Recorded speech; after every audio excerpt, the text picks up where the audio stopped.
নমস্কার, আমি সৌমিতা। আবার একটা কবিতা ট্রাই করতে খুব ইচ্ছা হচ্ছিল, সেটা নিয়েও চলে এসেছি। রবিবার দুপুরবেলা সবাই নিশ্চয়ই ঘুমাচ্ছে, তো ঘুম থেকে উঠে কবিতাটা শুনবেন সবাই, আর আরও একবার বলবেন কীরকম লাগলো।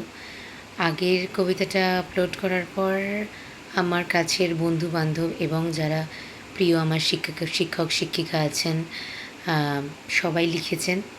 আমার খুব ভালো লেগেছে। আজকের চেষ্টাটা হলো নীরেন্দ্রনাথ চক্রবর্তীর অমলকান্তি।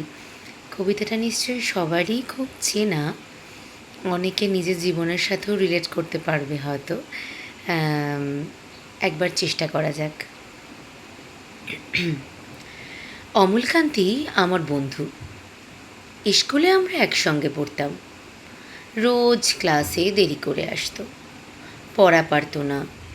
শব্দরূপ জিজ্ঞাসা করলে এমন অবাক হয়ে জানলার দিকে তাকিয়ে থাকতো যে দেখে ভারী কষ্ট হতো আমাদের।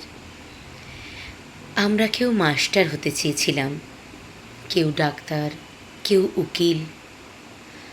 অমলকান্তি সেসব কিচ্ছু হতে চায়নি, সে রোদ্দুর হতে চেয়েছিল। ক্ষান্ত বর্ষণ কাক টাকা বিকেলের সেই লাজুক রোদ্দুর, জাম আর জামরুলের পাতায় যা নাকি অল্প একটু হাসির মতন লেগে থাকে।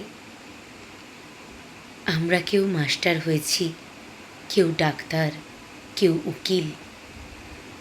অমলকান্তি রোদ্দুর হতে পারেনি। সে এখন একটা অন্ধকার ছাপাখানায় কাজ করে।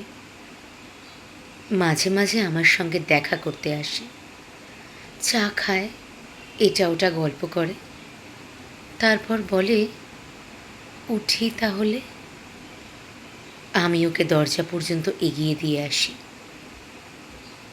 আমাদের মধ্যে যে এখন মাস্টারি করে, অনায়াসে সে ডাক্তার হতে পারত। যে ডাক্তার হতে চেয়েছিল, উকিল হলে তার এমন কিছু ক্ষতি হতো না। অথচ সকলেরই ইচ্ছে পূরণ হলো, এক অমলকান্তি ছাড়া। অমলকান্তি রোদ্দুর হতে পারেনি। সেই অমলকান্তি রোদ্দুরের কথা ভাবতে ভাবতে ভাবতে ভাবতে যে একদিন রোদ্দুর হতে চেয়েছিল। নমস্কার।